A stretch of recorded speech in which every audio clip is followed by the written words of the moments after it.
the man accidentally dropped a piece of instant noodle onto the sandbox. Unexpectedly, in the next second, a piece of instant noodle weighing over 1,000 pounds appeared on an ancient European altar. The king was instantly stunned when he saw this scene, because under the ongoing drought disaster, the people's farmland hadn't produced a single grain. Just moments ago, the king was praying to God for some food for them. He never expected the food to arrive so quickly. Little did they know, the food in everyone's eyes was actually a piece of leftover instant noodle. It turned out that just moments earlier, the man had accidentally received a strange package. He curiously lifted the cloth covering the package. Unexpectedly, inside was a miniature sandbox kingdom. After a closer look, the man realized this was the place where he used to live. It turned out the man was once a duke of this place. Because he was too powerful, he was framed by others. That led him to accidentally travel to modern society.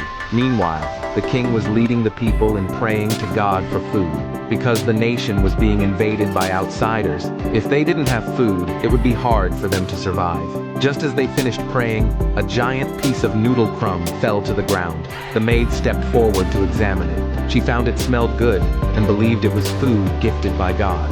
The king was overjoyed when he heard this. He ordered the maid to cook the noodle and share it with everyone. Everyone was shocked after tasting it. They truly didn't expect there could be such delicious food in the world. It even had the flavor of braised beef noodles.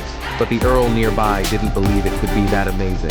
He insisted on trying a bite no matter what. Unexpectedly, he too was stunned by the delicious taste. Seeing how much everyone loved the noodles, the man shared the last of his remaining noodles with them. The next second, a giant instant noodle appeared on the ground. Even the royal granary was filled to the brim. The king was overwhelmed with excitement.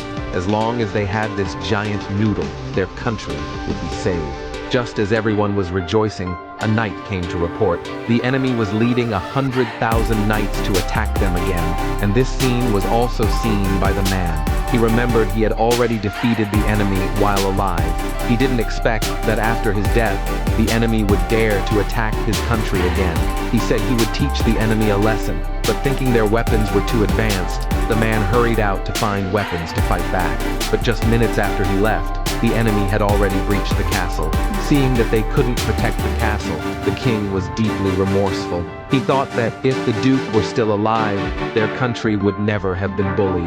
Rather than being captured, he would rather die with the castle. Just as the king was about to act, he accidentally saw the enemy below, being driven back by a great fire from the sky.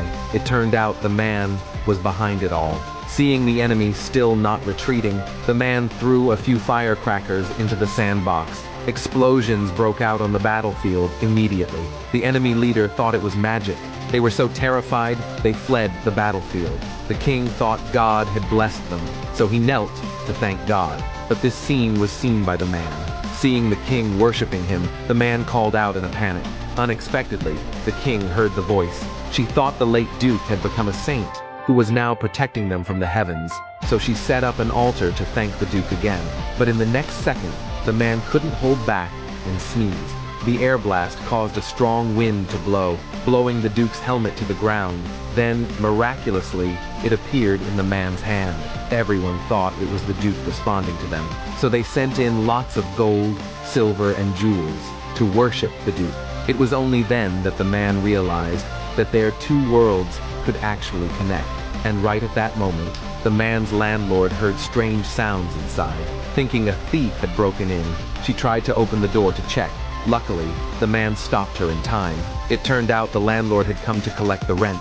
Thinking about all the treasure he had just gotten, the man immediately gave her a gold ingot and told her not to bother him again. With that, he closed the door. Unexpectedly, after he stepped away for just a while, the assassins sent by the enemy had already broken into the castle. Seeing the king in danger, the man was extremely anxious. He grabbed a bunch of weapons to help, but realizing the damage might be too great, he feared he might end up killing the king. The man was in a panic and accidentally fell into the sandbox. At that moment, a strange change occurred in the sky inside the sandbox. The next second, the man's image appeared in the sky. Everyone was completely stunned by the scene. Luckily, the Marquis arrived in time to save the king, and the anomaly in the sky also disappeared. It turned out the man had been ejected. Only then did he realize that only objects could pass in and out of the magical sandbox, but not people. Seeing that the king was safe, the man was relieved and decided to go eat. Meanwhile, the invaders received news that the assassination had failed, but they were afraid of the enemy's magical attacks. So their priest started preparing an altar to summon their grand priest. Seeing this, the man was determined not to let them succeed, so he decided to play a trick on them. The unsuspecting priest continued performing the ritual, but suddenly, it started raining noodles from the sky, and the priest was scalded to death on the spot. Everyone thought it was divine punishment from a saint, so they panicked and retreated. When the king heard the news, she also breathed a sigh of relief and decided to take a nice hot bath to relax. In her heart, she still believed that everything that had happened recently was the ghost of the Duke secretly protecting them. Little did she know, the man was using a magnifying glass to secretly watch the king bathing. As he was watching intently, he accidentally made a sound. The sound was heard by a passerby, and it seemed like they discovered the man's presence.